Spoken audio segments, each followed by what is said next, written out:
Letters written from Camp Westerbork, 10th July, 1943. One is certain only of death. Jewish proverb. 1944.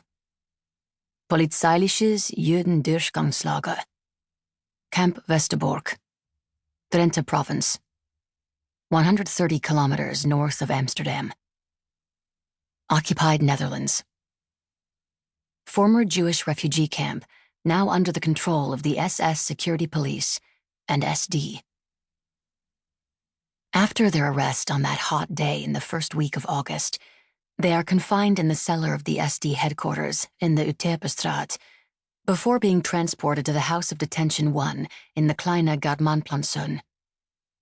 There they spend 2 terrible nights suffering from the stench of a polluted canal, before being taken to Central Station under a Dutch police guard and boarded onto a scruffy passenger train with the shades closed and the windows nailed shut.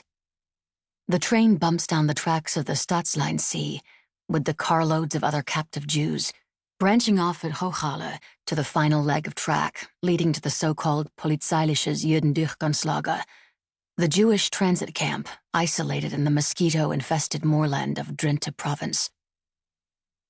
This is Camp Westerbork, a barbed wire enclosure of more than 100 barracks. Once it had been a refugee camp for young, unmarried German Jews pouring over the border to escape their fatherland. But when the Nazi occupation began, the SS were delighted to find that such a facility had so conveniently been established for them in the Dutch lowlands.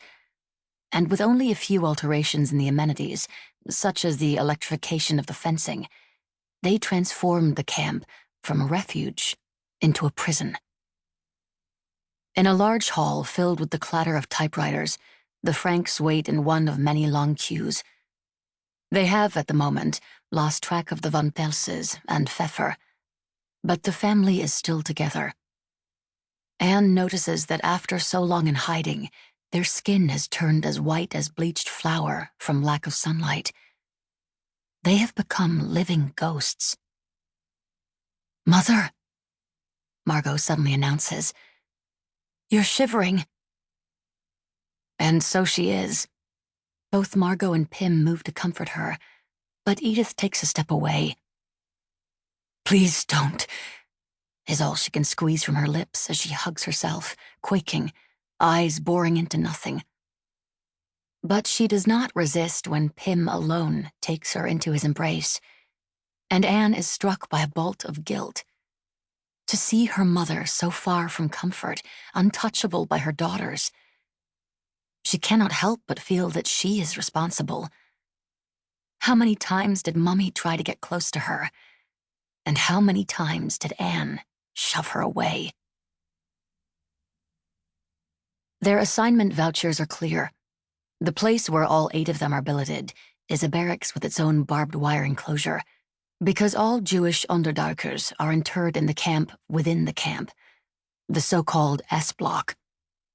S for Strafe, the punishment barracks. Punishment for the crime of having tried to save themselves by going into hiding. Because, of course, in the eyes of the Großdeutsches Reich, Onderduiker Jews are criminal Jews. Criminal Jews are forced to wear red patches on their dungarees and rough wooden clogs instead of shoes. They are assigned to the dirtiest work details. Men have their heads shaved and dig latrines in labor commandos, while women are sent to Section 12 to salvage depleted batteries, splitting them with a mallet and chisel. The battery tar sticks to Anne's skin. The carbon bars turn her fingers a muddy red color. Everyone chokes on the chemical dust. The coughing is like an underrhythm to their work.